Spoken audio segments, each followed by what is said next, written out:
So the Wings just cooked the New York Liberty in the second half there. And it was 99% of it Azzi Fudd. 99% of it easy. Paige shot a lot of free throws. I'm going to be very clear. She shot a lot of free throws. And look, I don't think this is this is one of those things where I'm not going to say Paige had a bad game. I know Paige had a pretty okay game. Enrique missed a lot of shots. I still think she hit some big ones, especially early on. Especially early on in that game. But this game was won by Azzi Fudd. It's as simple as that. The game was won by Azzi. 24 points, 6 of 12 from 3. Not only that, 3 steals and 3 timely steals. The Liberty did everything they could to lose this game. They had it back to 7, I think, at one stage. Or was it 9? And they missed 2 layups. They missed 2, fairly open layups. And Stewie tried to double pump. Literally tried to jump up and double clutch a putback alley-oop. It made no sense. It made absolutely no sense whatsoever. And I gotta be real here. It is one of these things where, this team needs, if you're the Liberty, they need Phoebish. They need Phoebish back bad. Astier, I thought she was okay. She looked all right. Breanna looked great in the first half. Absolutely, unplayably bad in the second half. Satu scores buckets, but, if you watch Satu play, you're she's the worst player I've ever seen. You watch Satu and you're she's legitimately terrible and she'll have 20 points. She might be the most empty stats player ever. Genuinely, she might be the most empty stats player ever. But still, I do think they're still my championship favourites. But the Liberty going to 3-3, and if it was hilariously enough, if it wasn't for the choke from the Phoenix Mercury, and that was a choke. They were up 10 points with 2 minutes to go. That was an absolute choke. If it wasn't for that, top of the standings would be the Indiana Fever, Minnesota Lynx, Aces, and Dream tied. The Fever would technically be the top of the standings. Everybody is losing games. The Liberty, look, Phoebish is kind of their glue. And as well as that, no one has a clue what's going on behind Shalani Hamilton. Obviously, there's personal reasons, but after the,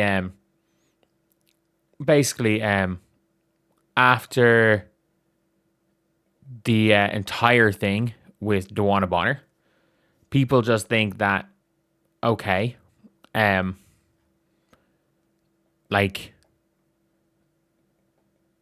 personal mean that they're just dipping and they're quitting on the team?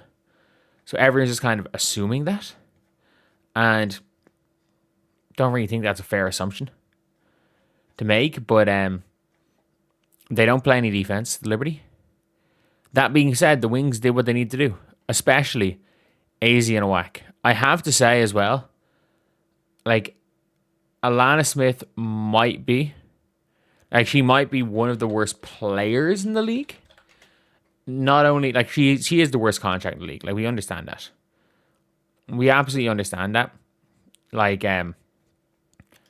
We understand that Alana Smith's bad. It was a terrible contract. The problem is that I don't think any one of us thought that there was ever going to be a stage where Alana Smith was going to be a terrible player.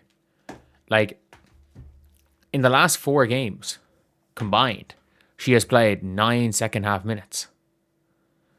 Alana Smith has 29 points and 20 fouls in the season. She forgot how to play basketball. It's concerning she forgot how to play basketball. But overall, the Wings with a massive win here. Pretty much a lot of it from Azzi, who was brilliant. Who was absolutely brilliant on both ends of the floor. Look, Azzi's hands are so quick. They are so quick. So I don't understand why players keep trying to go through Azzi Fudd. I don't understand why people are trying to go through Azzi Fudd. The problem is that players, you can go around Azzi Fudd, you can't go through her. Her hands are so quick. But she is still an an absolutely fantastic defender, not in space. I still think as time goes on, teams need to start running the pick and roll more against Dallas because both Azzi and Paige just die on screens. Like if you run a pick and roll, they don't go under, they don't refuse, they just die on the screen. So that kind of is one of the issues. But if you're just gonna tell Azzi Fudd to guard in isolation, not even guard in space, not even guard in space to make her just guard in a straight line, she's going to be a good defender. And definitely like I've called Paige Bueckers and Caitlin Clark, some depending on how they feel, like it's somewhere between like a 4 out of 10 and a 5.5 out of 10 defender. Azzi Fudd has walked into the league as a 6.5 out of 10 defender. And that's impressive. Like, that is impressive. Because if her foot speed, even if her foot speed doesn't come with experience, she's going to be able to read the game better. And she's already a quite smart defender for her age, for her experience level. And she could become a very good defender. Look, I think the Dallas Wings, need to readjust their roster. Short term, it still looks incredibly dumb. Like Olivia Miles looked like the best player on the floor. Is looking like Olivia Miles is I'm not gonna say a dark horse MVP candidate, but she's a dark horse all WNBA candidate. Is Olivia Miles, but it will probably still be like, oh yeah, why the hell did we pick her type thing. Like, I don't think we're going to be seeing in a redraft in 5 years Azzi Fudd being seen as the best player in this draft or anything. But at least we all said it. Azzi Fudd, like, if she can just be this low maintenance sniper who, if you give her an inch of space, is going to hit everything, and can be a plus defender with 5 stocks today, like, that's a player that, not a player you want to use the number 1 pick on, but a really good player. And look, if you're getting a really good player, you can always use that argument down the line. You can always use the argument of, look, we wanted to make sure we got a good player. We weren't fully bought into Olivia Miles. We weren't fully bought into Awa. And you can say, look, we were fully bought into, we knew Azzi Fudd was going to be a good player. Problem is, obviously, that there are, the Liberty didn't go to punish out the 3. And the thing as well is that Awak should be the starting center. Jess Shepard, super worth every bit of that $1 million they're paying her.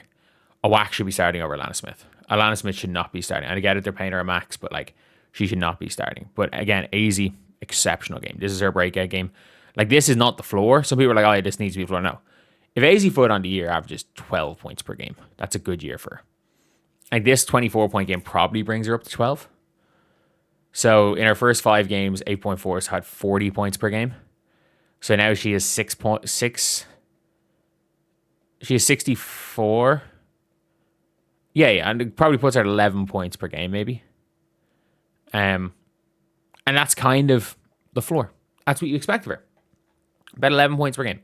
11 points per game with solid shooting splits, because she doesn't bring much on the offensive end other than her scoring. So if she can give you an efficient 11 points per game, and then in a year you trade her, and Enrique gives you enough this season, if Enrique goes and gives you 17 points, if she can get her average up to 17 points per game, she gives you enough that a team might be willing to trade for her.